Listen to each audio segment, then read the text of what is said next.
number 1. Jesus, Boulevard. It was. Oh, man.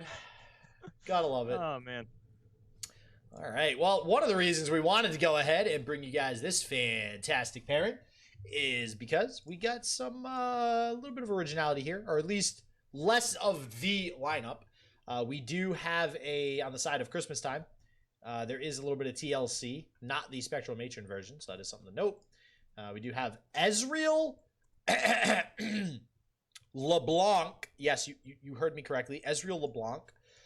Followed up with Aphelios Twisted Fate, which for all, I mean, we see a lot of Aphelios, but not a whole lot of Twisted Fate generally anymore anyways, so good to see that. And then on the side of Drak, we do have another TLC deck without Matron.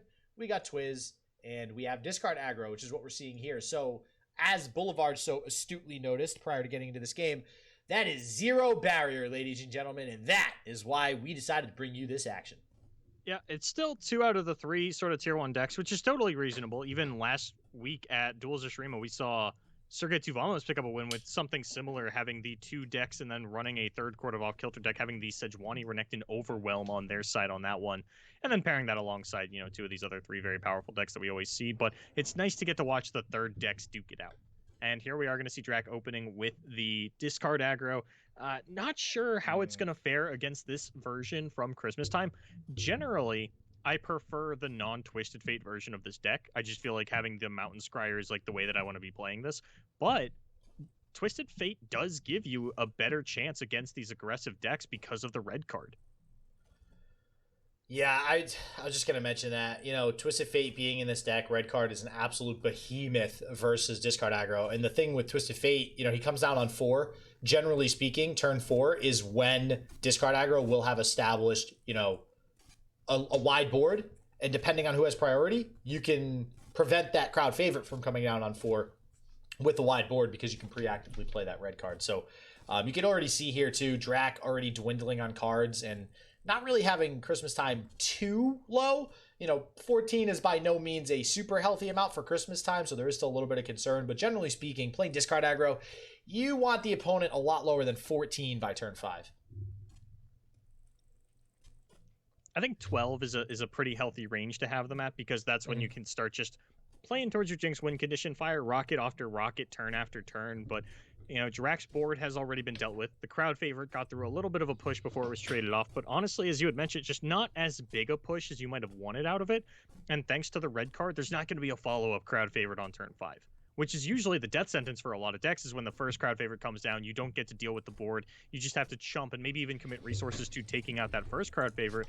The second one comes down just as big, if not bigger, and things start to become a problem. But Drak playing it smartly, going for the passes. ChristmasTime passing so that Drak can't get down the Jinx on that turn, but Drak just going to say, you know what, I'll just get it down next turn. It's not that big a deal. Yeah, and this is now looking to be a very difficult field for Drak to deal with. I mean, you got this box to push down, and it's a good thing about running Aphelios with TF. You still have that box to push. It's not the Allegiance heavy build that we usually see. But the biggest thing about this deck is the Crescendum into Boxtopus, and especially going up against something like Discard Aggro, that 4 health unit is a big deal. Not only that, it can challenge something like Jinx. So Boxtopus just does so much for this deck in a matchup like this. And not only that, but this Twisted Fate that we talked about earlier, aside from being good against aggro because of the red card, a deck like Discard Aggro is not threatening the life of the Twisted Fate. This Twisted Fate might just level in a deck that otherwise isn't really playing towards the level condition of that, like something like Twisted Fate Fizz would. And we're already at 5 out of 8 with this draw for turn. We have 6 out of 8 with the Guiding Touch. And unless Drak wants to commit a Get Excited onto it, and even then you're leaving up the Aphelios, it's a lot to have to think about. And now that the 2 pillars of the deck and the TF and the Aphelios are on field, Drak is going to have a much, much harder time. I do think that you still need to prioritize the Twisted Fate over the Aphelios simply because of the red card. Yeah, and here we go. Here's the challenge, like I mentioned too, with that with the box push onto the Jinx. And again, we're back to square one with the card advantage for Drak. And okay, another Jinx is not bad. It's definitely a good start. But we already have a Severum in hand and a whole slew of other cards. You even have the Guiding Touch for a little bit more heal. We have yet another Boxtopus to challenge Jinx eventually. I mean, this is looking like ChristmasTime is essentially stabilized. When you start seeing Severums come out of an Aphelios deck versus aggro, it's going to be kind of hard for the aggro deck to really pull away with a victory. Not only that, but as soon as your opponent feels safe enough to get down Veiled Temple against you, that feels like the game is really solidly in their favor. Mm.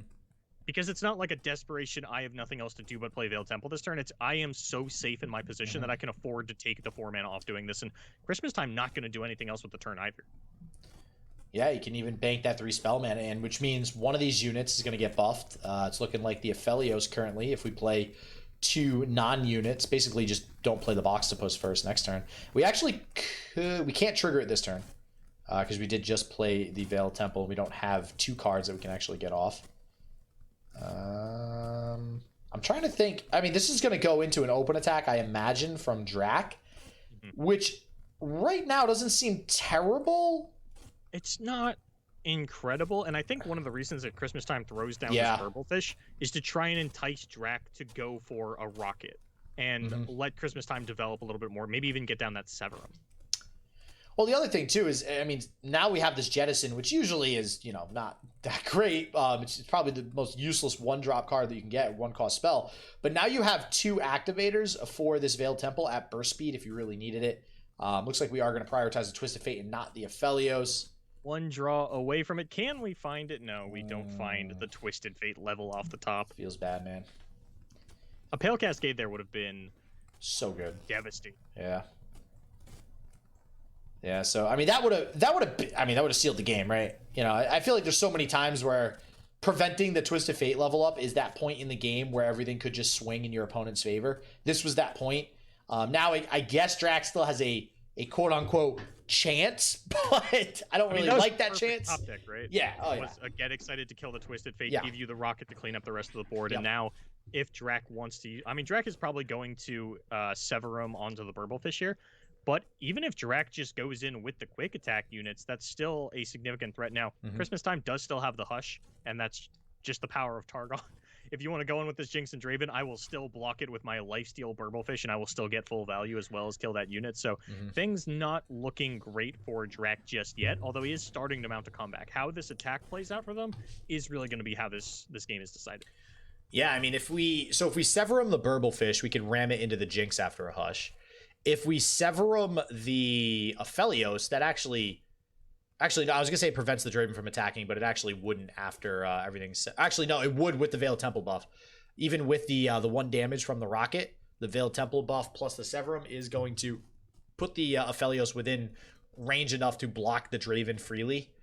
So we'll see if that's the route that ChristmasTime is thinking about taking. But for now, we're going to get the Gravitum off onto the pesky little Flame Chompers, which is 0-2 Challenger. Doesn't seem so threatening, but I promise you in discard aggro, that is a lot of the times, Boulevard, the big difference maker in being able to take home the game. And this is ChristmasTime showing that he's not interested in killing the Jinx, because even the Severum onto the Aphelios doesn't put him outside of the range of the 5 attack of Jinx. Even if he leveled, would still be in the range. So instead, we're just going to throw down this Wiggly Burblefish and I guess just save the Severum for our attack turn. Yeah, I mean... I think ChristmasTime understands as long as we keep Hush mana open that Drak isn't actually going to attack with everything. And we can see here Drak not attacking with the Jinx, which does make a lot of sense. So this seems all right. You know, we're only taking 4 damage. Do we get the rocket? Yes, we do. Give me that sweet, sweet rocket. No, actually going to take the Get Excited. Yeah, the rocket doesn't do much here. Like, you could then block the Draven and then rocket. It doesn't change the amount of damage that you take. It's a fleeting rocket, so you do have to use it immediately. I do think the Get Excited is the better line. No, yeah, this feels great, right? Because not only are you preventing the 3 damage from the Draven coming in on that attack, but you're also just removing him straight up for future turns. So now, what I will say is, you know, this game did seem like it was 100% in ChristmasTime's hand. But this is what Discard Aggro has this scary opportunity, especially with a level Jinx on field, where if you can't deal with that level Jinx, there's a good chance that you could still take home the game, even with only a couple cards on field, because of how much damage, just how much pure damage those rockets do. And that's what we're seeing with Drak. Now, the Severum is a problem. So depending on how Drak can deal with the Severum, I think is going to really change how the outcome of this game ends up. playing a little scared on the side of Christmas time. I'm pretty sure the way that this, bless you, the way that this turn plays out is Christmas time throws down Boxtopus and then tries to sever him that in order to kill the Jinx. Now, if we just throw down the Boxtopus and Drak's hand was like Rummage in something else or a Poro Cannon in something else, then Drak would be able to kill the Boxtopus before the Severum comes down, and that's why we see the preemptive Hush on the side of Christmas time. Yep. Yeah, that's going to be no Rocket this turn, which is a pretty big deal. Although, now that we've played Burblefish first, if we do still want to go the Boxtopus Severum route, actually, because we hushed first, we actually just cannot get another gun this turn. Christmas time has been sitting on this Severum for quite some time, and the longer that we sit on it, the further and further our Aphelios gets from the level up. And, all right, survival skills. That's not what you wanted to see. I mean, this essentially keeps Drak's board healthy for this turn to not only to basically block and then still stick around for the next turn.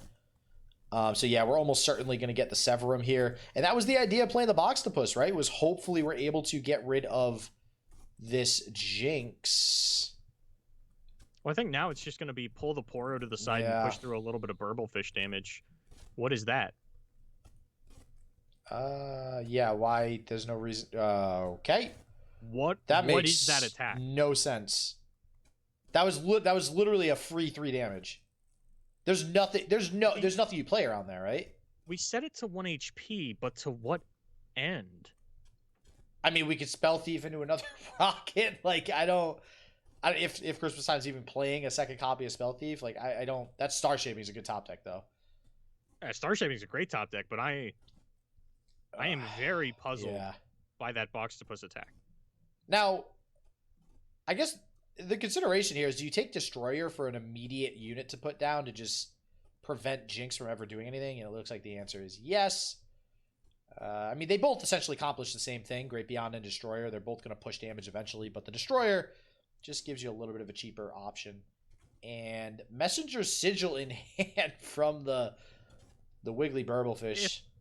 If Christmas Time wants to, we can. Yeah, that's going to get us the gun, and because it all happened at burst speed, we are going to be able to play the Gravitum back onto either the Jinx or, still throw it down onto this Flame Chompers if that's the route that we want to go. All right, here comes, Gravitum onto the Jinx, like you mentioned. I mean, this all feels really good for Christmas Time now. The problem is Christmas Time still isn't really closing out the game, because Destroyer is... Okay, only one other Celestial card was played. So, Destroyer actually isn't pushing enough damage next turn to threaten lethal, which is another window, again, for, Drak to possibly get back in this with multiple rockets. Yep, we got a Draven. I don't see any reason why we don't get a rocket this turn. And we're throwing down the Destroyer, just getting a blocker online, even though we are going to sort of lose the Spell Shield for free to the rocket. I don't think that we're really worried about this Destroyer being protected from spells from here on out. I think that we are just much more concerned with getting the blocker down, and now this Flame Chompers is going to have 1 attack, and that's going to let it, I don't think, kill anything. Nope, it's just short of the Boxtopus. I mean, we really can't set up the Boxtopus for the next rocket is what I would imagine Drak is going for. It's really the only thing you can do, right? Because otherwise, nothing else really, unless you top deck and get excited to get rid of Aphelios, but I don't think you cared that much about it. Looks like this will... there's no reason to attack with that Spiderling, right? Unless we just are assuming we're going to draw a unit. You can attack with everything to just try, because you're pretty sure that we're not going to get an Aphelios block. Maybe we do onto one of the weaker units, and I think that's why Drak ultimately decides on the Daring Poro attack, saying, I don't want to sacrifice my Draven, and if I just attack with the House Spider and the Spiderling, they're getting chumped out by both the Destroyer and the Aphelios, so I can sacrifice 2 of my units to push 1 damage on the Spiderling, but it's better to just hang it around for a crowd favorite top deck or a Vision top deck to get full value out of that. Do we have a Boxtopus left in deck? That is a good question. I think there's 1 left, if I were to guess. There very well could be 1. Oh, Messenger from the Messenger. Oh, that's right. Yeah, okay. Did Christmas Time remember that? Please tell me we weren't praying we got a Boxtopus. I'm sure he did. Second Boxtopus wouldn't even really do a whole lot in a situation like this. Like, obviously it's good, but It's not like we were relying on it to win the game. So this is where I like having kept that spiderling around. So like you said, it gets value with vision or something like that, which is not. Wow. Oh, another survival skills. That's big for Drak. Yeah. Wow. Jesus. I mean, Drak still doesn't feel like they're winning this game, right? ChristmasTime is going to be able to throw down the Severum onto the Destroyer, heal back up to 20, regardless of what happens this turn. Yeah, and that's the problem with Aphelios. Like, we needed to get rid of Aphelios, and unfortunately we couldn't. Now this Severum just absolutely puts this game out of... Like, if this Severum wasn't here, Drak has a chance to win. If there was no Severum in ChristmasTime's hand, we are good to go. But healing back up to full, essentially... I mean, you can only get one rocket every turn, unfortunately. If we can get more than one rocket, maybe this is still a thing, but... I don't love this rocket. I don't mind this rocket, you gotta but play I don't love it. Like, what else? Well, what else I would rather... So the difference is now ChristmasTime goes to 18, whereas if you had just passed, either ChristmasTime ends the turn without attacking and stays at 12, or you rocket post-attack and they go to 16. Yeah, I mean... It was a matter of actually just killing the Boxtopus there, and as we can see, like, the Boxtopus even survives thanks to the Sunblessed Vigor, and ChristmasTime just still doesn't do anything with it. Yeah, and the problem is, let's see what this top deck is. The problem is we're pretty much... Big top deck for ChristmasTime. Yeah. We're always going to have an option to get to Severum at this point. With Aphelios generating a gun automatically every turn, that's really the difference maker, because that's going to allow us to very easily get the 2 cards played off to continue to get to the next gun in the chain. And at this point, it's almost always going to be Severum. We're just constantly going to be digging for Severum. Golden Sister, a little awkward. The usual situation we've been seeing lately with Veil Temple already on the field. Not going to actually get to utilize that Silver Sister, but it is lifesteal. Meteor Shower also feels like it's going to do a lot of work here. I feel like Meteor Shower is definitely your best bet, because with leveled Aphelios, if ChristmasTime wants to, he would be able to cycle into Severum again on the next turn. So we're as far away from it as we are. It is very obtainable. And here's that vision you were talking about, keeping all these tiny little units around. This will push... basically 2 damage. I don't know. Well, when you put it like that, I think that's about it. I don't think Jinx is getting blocked, and I don't think Draven's getting blocked. This is actually pushing through 12. Yeah, if there are no blocks. Hold on, we do need to block something. Yeah. Because otherwise we go to 4 and we die to Super Mega Death Rocket. So we are going to lose our Destroyer, but ChristmasTime, or Drak rather, is going to lose both the Jinx and the Draven to this Meteor Shower post combat. Yeah, we don't. So now we actually switch it up, so we don't lose the Destroyer, which was smart. We still lose the Destroyer when the Rocket happens. Oh, the Rocket is still in hand. We haven't Veiled Temple buffed this turn, actually, so it should survive, right? Yeah, we haven't buffed yet on the Veiled Temple. I mean, that's you have to line up that block. That's the only thing that makes sense. And then, like you said, if you play the 2 cards, because priority is going to come back over to you. You have, and actually 1 card was already played, right? Yeah, 1. All we need to do is just play that Dust Petal. Did we just let the 3? I don't. We did. We did, and I'm not sure why we did. Especially because Drak can top deck Get Excited for lethal. That's so dangerous. But I'm not sure how much that actually matters. I know we've already seen at least 2 real Get Excited. I mean, I guess at the end of the day, you gotta shoot your shot when you have it, and I guess right now that's the shot for ChristmasTime.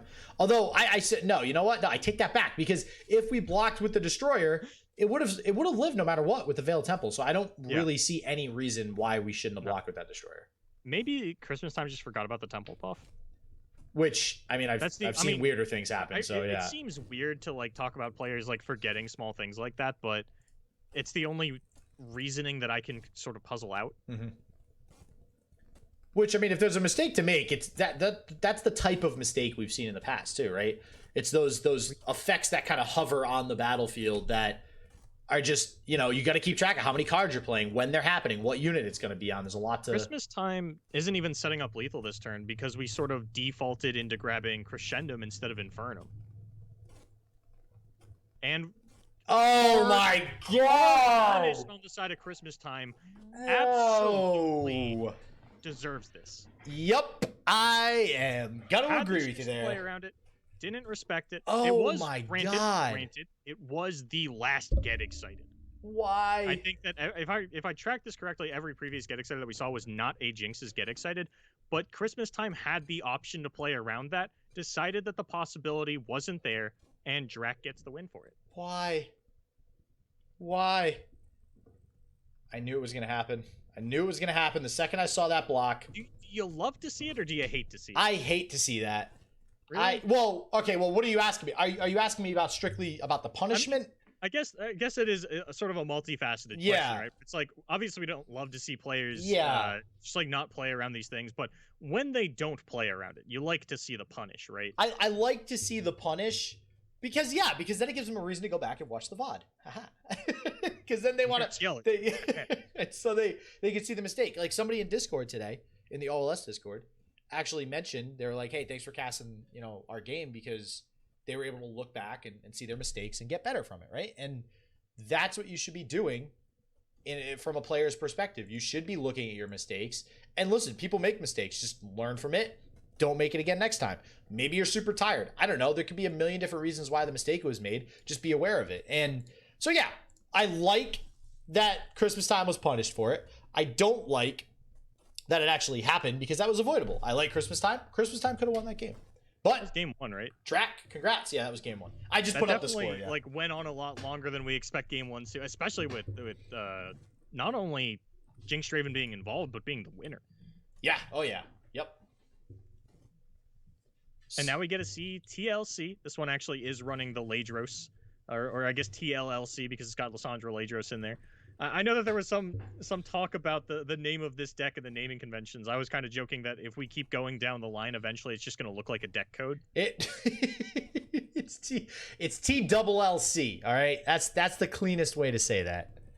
Or you just stick with TLC because of you and your little indoor spiders mantra here, where because it's been around since the beginning of the game, we just keep the name forever. Yeah. Hey, Casanova and Blevins agree with me. So as far as American casters go, you're on your own here if you want to not stick with naming conventions that preserve the history of the decks. How quickly you just leave my side, Boulevard. God damn it. I was never on your side. You've been giving me guff about indoor spiders since they stopped playing Brood Awakening. I know.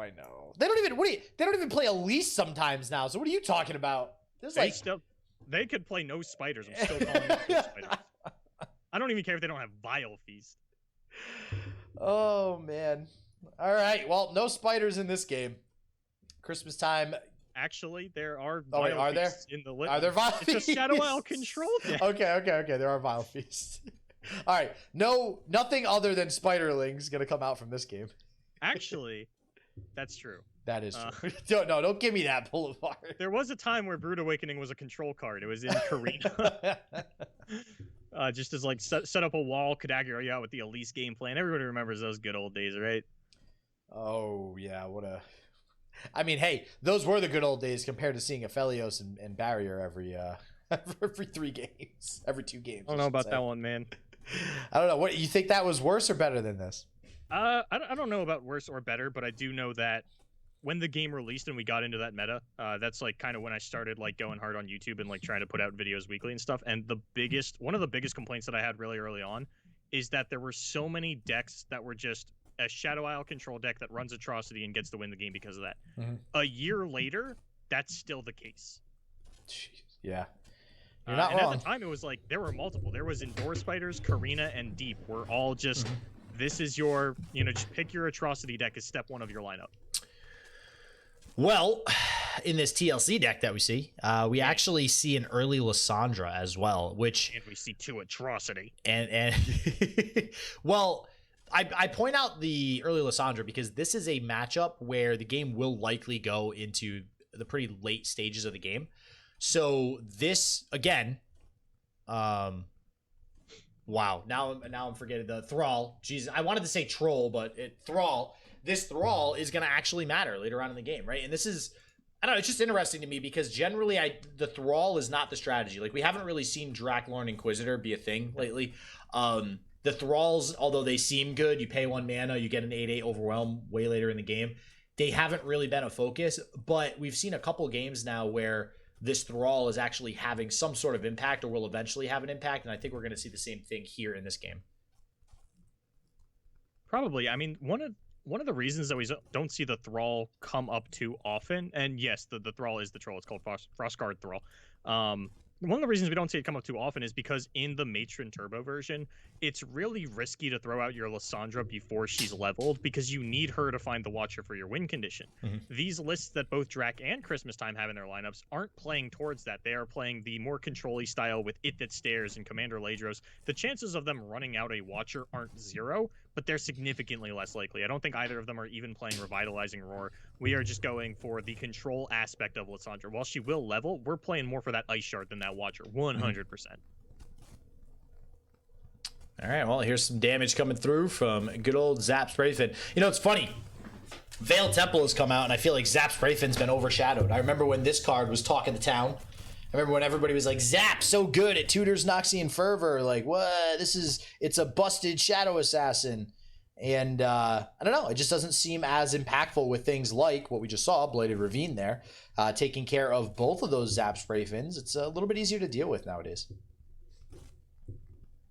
And actually, this matchup, the TLC matchup, is one of the reasons that I prefer the Invoke style of Aphelios Zoe with Boxtopus rather than the Burblefish Zap Sprayfin version, because without iterative improvement, you're just throwing down your Burblefish into Ice Shards turn after turn. You have so many 1 HP units in a deck like this. Yeah, I got to agree with you. I mean, it's the same reason why this deck generally does well versus Twiz. Same reason why Overwhelm does pretty well versus Twiz. Those 1 health units aren't really much for blockers, right? So, yeah, I got to agree with you.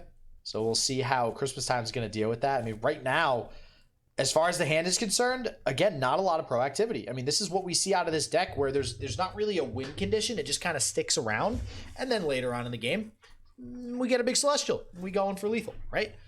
So we'll see if ChristmasTime is able to just make it to the late game here, because Drak does not really have an aggressive deck, but right now controls the field. Even already has one of these pillars down too, so we're looking to get a leveled Lysandra. I mean, we might see a Watcher win here.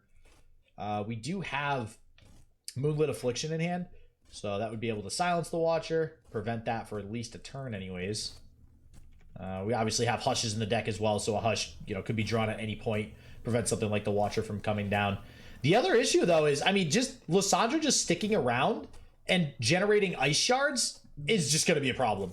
Yeah. Like, that alone, forget the Watcher, forget the Thralls and all these big units. We're going to have 1 damage AoE every turn, and guess what? Your Nexus is tough, Lysandra's tough. They're not going anywhere. Nope.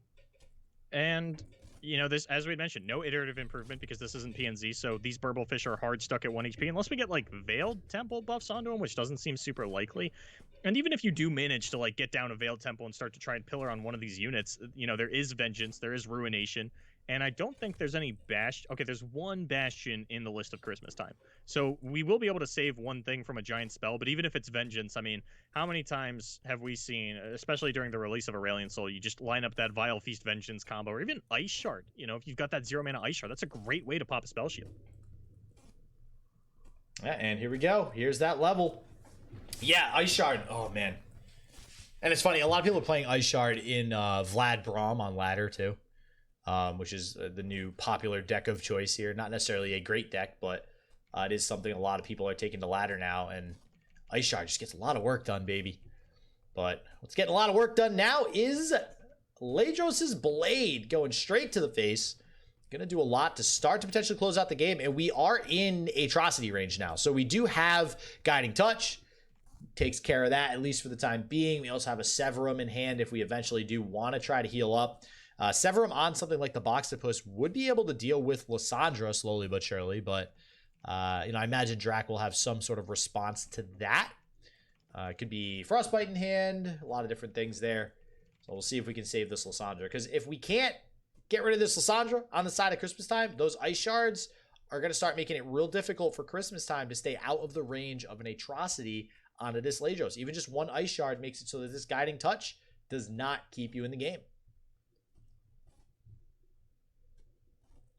Okay, there's the Twisted Fate we had talked about earlier. Kind of praised it for being really good into these aggro matchups. Not so good against the control. I gotta look back at ChristmasTime list again. He is only running 1 copy of Pick a Card, Which generally when I see that card as a one of in a list like this, I think of it less as a way to level the Twisted Fate and more as a way to just put back my Boxtopusses to crescendo them back into them later. But there's no way that Twisted Fate gets to stick around here, right? Especially against the level of Lissandra. The TF win con very much not on the table here. Nope, that is not. I mean, no win cons on the table, right? I mean, it's really right now we gotta stay alive. Staying alive, staying alive. Nobody. I like that song. It's a good party song, man. Can you name the band that was by? Oh my god! Oh, I hate when you do stuff like this.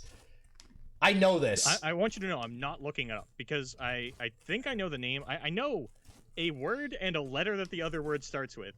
It's like it's all right. It's old. I know that. It's like the 70s or 80s or something like that. It's like B52s or the B. I was gonna say the BG Boys. No, that's Beastie Boys. Bee Gees. No, Bee Gees. The Bee Gees. Okay, it is just the Bee Gees. Bee Gees. The Beastie Boys. The Beastie Boys. I definitely didn't make up the word Bee. No. Yeah, there's a lot of B like songs and groups out there. Beastie Boys are Beastie Boys. The B52s. What song did they do? Isn't that? I'm pretty sure B52 is like a. Is that just a song or is that a group? No, it's styled as the Beef Party 2008. Oh, B52 is an American new wave band formed in 1976. What song do they have? Vocalist Cindy Wilson, guitarist Ricky Wilson, her brother, and keyboardist and vocalist Kate Pearson. Kate Pearson. I want you guys to know this is not like the songs of our childhood. This is like the songs of our parents. But, oh, Rock Lobster. That was the B52s. Oh, that song was a beat. Wow. Okay. All right. And sorry about that, guys. Looks like the game did unfortunately just disconnect there. So we're going to get back into Christmas time. Maybe for you. Yeah. It's probably your fault it kicked me out. And it looks like we did just get an ice shard. So I definitely want to get back into this game, see where we're at here. And actually, funny enough, this just sticks out to me because my girlfriend loves this show. What the heck is This Is Us? You ever seen that show? No. Oh, I guess there's a girl, Kate Pearson, in the band, and one of the main characters in This Is Us is Kate Pearson. So just fun fact. So you learn a little bit of everything here. You learn a little bit of history, pop culture, a little bit of everything. All right. So I for some reason my game is not loading. So what I'm gonna do is grab. We're so good. We get a backup stream, baby. Let's go. Oh, you just like straight up can't get back in? Yeah, it just says loading. So it every once in a while it gives me problems for like 10 minutes. You. It's like this idiot. It's probably your internet. No. It's trying to cut out. Can you not? Can we not go there? Oh man. All right, so Drak still looking to be in an okay spot. You gotta think there's an atrocity in hand. Now we have a watcher too, though, and now there's kind of like that double-headed beast here, right? It's which way do we end up losing by? Is it the watcher or is it the Ladros? And actually, seeing you play enough Ladros and the watcher becomes a problem. Right? Yeah, right. Yeah, exactly.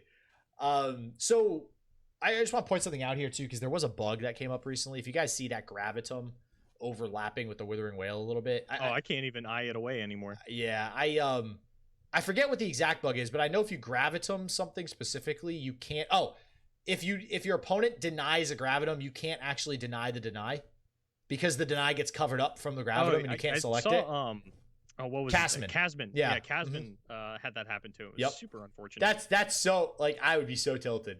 That's another that is probably one of the more tilting things about patch 2.4 is that the Shurima Desert is long and vast. We're here to do bug fixes, and there are still so many game-breaking bugs. Man. One thing that I was thinking about recently, because if I remember correctly, and correct me if I'm wrong, because honestly it's been around so long I might be wrong.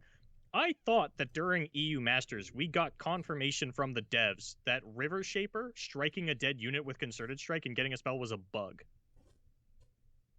River Shaper striking a dead unit, like if the first strike kills it, but the River Shaper second strike is on nothing.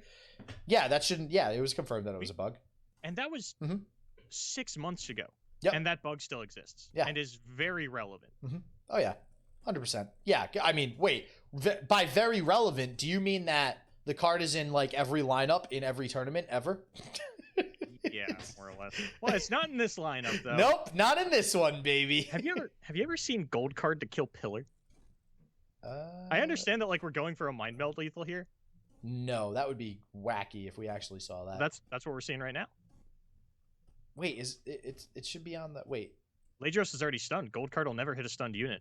Oh, right. It doesn't double. Okay, right. And actually, interestingly enough, gold now it's card. gonna kill the spiderling, but For anybody curious, gold card does not target. So, as we've seen with Ezreal in the past, does not actually count as a target. It is kind of like a global search effect, if you will. And looking like Infernum here. And we still do have a Burble Fish that we can run out before we go for this Mind Meld, but it's still so scary to do into 11 mana, and we're kind of committed to this play at this point, because we've taken ourselves, or not committed, I guess is the wrong word. It's become riskier and riskier because we have taken ourselves off the Bastion mana. Yeah, this is, I mean, we have a very strong field here from ChristmasTime. Lots of mana for Drak, though, right? So if we commit something else to the board, if we develop, we run the risk of going headfirst into a Ruination. If we attack, something like a Vengeance could come out onto that Boxtopus. We would have the Vengeance, the Bastion in response to that. So lots of things to think about here. Mind Meld just chilling in hand there for ChristmasTime. Looks like that's a main deck Mind Meld, huh? Yep, he is running like the traditional, so to speak, Twisted Fate Aphelios build with the pick card, with the Burble Fish, with the Zap, and the Mind Meld. Just sort of the whole Bilgewater engine in TF is. Is that what Mind Meld is considered now, Boulevard? It's traditional? Yeah, I think that's fair to say. Wow. I never thought I'd see the day when I saw that card released that we'd be referring to it as the traditional version of a deck. Gotta love to see it. Let's, guys and gals, let's focus on the bright spots, right? One of those bright spots being that a card like Mind Meld, which we all thought was trash when it came out, then it got a slight buff, ever so slight, ended up being a pretty impactful, wait, what? I said it's a pretty big buff. I guess. It was 1 mana. It went from 8 to 7, right? Yeah, so. It's a buff. But, like, that's a card that nobody expected to actually do well, and it ended up, it's not like crazy busts or anything, but it's useful, and it definitely is good and has won plenty of games, even tournament games. So I choose to focus on the positive things, Boulevard, in life, and that's a positive. It's Mind Meld. Is just because it's different, right? I mean, I'm just throwing that out there because we found a match that's not barrier. There's no barrier in here, so I wanted to. Fair. I'm really focusing on the positive right now. I don't really think I see Mind Meld being a playable card as like a bright side. If someone's like, what good thing happened to you today? And I was like, I put Mind Meld in the deck and I didn't lose. That's not like that. What's that say about the game? Yeah. It's not like my top 5. Like if I found a quarter on the ground, I'd be happier about that than the Mind Meld thing. Oh my god. Oh boy. I'm hard to please, man. Oh yeah, trust me, we know. All right, so good old Ladros actually just coming in for an attack now. Just regular old, doesn't need his blade, just going in, trying to go face. And ChristmasTime can block this with the Aphelios and have it live even with, you know. Ooh. Okay, yeah, we might be going for it. Ooh. I mean, we can just block with the Aphelios. If we want Aphelios to live, we need to both Sunblessed and Astral Protection it. It'll put it up to, I think, like, it's going to be 9 HP before the Temple buff, so I think it goes up to 11. Oh wait, do we still have both temple buffs out, or? I mean, we've only played one card this turn. Okay, so then yeah, so then we'd be at 9, I think, right? It would heal up to 3 plus 4 is 7. 7 plus 2 is 9. That's why I said Sunblessed, yeah. Oh, okay, gotcha. Yeah, you could also just block with the TF. I don't think, as we had mentioned, that this TF win con is happening. You might as well just sacrifice it, especially if you hush the Ladros. And hushing this Ladros was super important, because if this goes back to Drak's hand, that Thrall comes out next turn, and we've got a Watcher to deal with. So, TF is such a bait. But instead, we go for Aphelios blocking it. I can't tell you how many times, Boulevard, I've seen TF kept alive just because of the prospect of the idea that possibly we level him up, and it just feels really good. But Atrocity, now, okay, interesting. Maybe this means we have some Blighted Ravines in hand? I mean, one Blighted Ravine isn't enough. No, and Avalanche isn't fast speed, so with only 3 cards in Drak's hand, I am a little curious as to what exactly is happening here. Yeah, are we gonna grab the Vengeance to? Yeah. Oh no, we find our own atrocity, and since we were willing to trade the Aphelios for this Commander Seems Ladros, good. Yeah. you could just atrocity it. There's nothing on 4. There is still 3 Sisters into Flash Freeze that's on the side of that's Drak. really bad. And how many 3 Sisters are we main decking for Drak? We're main decking 2, and we've already seen 1. That's still so instead we just take so the bad. Withering Whale. Okay, that seems like the good in between choice there of just playing safe. So I do like that. Obviously, you do kind of just lose to 3 Sisters. It feels like. But man, I'm really curious as to what Drak has in hand, because again, maybe there is 2 Bladed Ravine. We're just gonna do it over the next couple of turns. But if that's the case, this Withering Whale completely prevents that strategy. Is this not only that, but you would just die to Mind Meld. Is this Thrall the 4th 8 cost unit? The 3rd, I believe. How positive are you? Can you have it up in game? Yeah. Can you? 2 out of 4. All right. Yeah. Yep. All right. 100%. That's All how right. positive. Oh I am. yeah. Now you are. Yeah. Easy. All right. So Watcher's not going to be. I'm so curious. I wish we had Drak's hand. You know, I at 3 health. What could Drak possibly be going for? I gotta say it's Bladed Ravine into Ice Shard or 2 Bladed Ravines, just because we have such a small hand. I think we're just kind of forced to play to our outs. We would have to throw out a Bladed Ravine this turn, right? It wouldn't make any sense not to. You would at the very least get to kill the 2 Burblefish. I just don't think Drak has the lethal. Maybe we have a second Atrocity. Very realistic possibility. He is running 2. That is what seems to make the most sense, at least to me, as to why we threw out that first one rather than just like taking the trade onto the Aphelios. Yeah, and second Atrocity wins. There's nothing Christmas time. Even the Withering Whale is gonna only bring Christmas time to 6. We're golden. Silence doesn't do anything. It's still gonna be an 8/8. Parlay, nada. Yeah, I mean, if it's second Atro, Drak wins. And I think Christmas time right now is trying to puzzle out, you know, is there a way, is there a sequence of cards that I can play to bug out the game and have silencing this Thrall turn it back into a landmark? That's a very plausible option nowadays. That's like the only way I could see Christmas time winning through second Atros. If you can somehow trick the code into turning the Frozen Thrall back into a Frostguard, or the Frostguard Thrall back into a Frozen Thrall. Well, the next best option is playing Entomb, right? That's what we're looking to do. There's your landmark, Boulevard. But Mind Meld, he's saying, you know what? We're going to go out in style. We'll at least have an appearance from the Jellyfish before Atro comes down. I can't imagine we don't get an Atrocity here. Guards coming all the way from the right. Yeah. Sitting on for a minute. Withering Whale. Okay, that's just as good. Might not have the second Atro. Might just be playing towards that win condition and saying, if I take this trade of a Silenced Ladros onto your Aphelios, I'm probably not winning the game from there.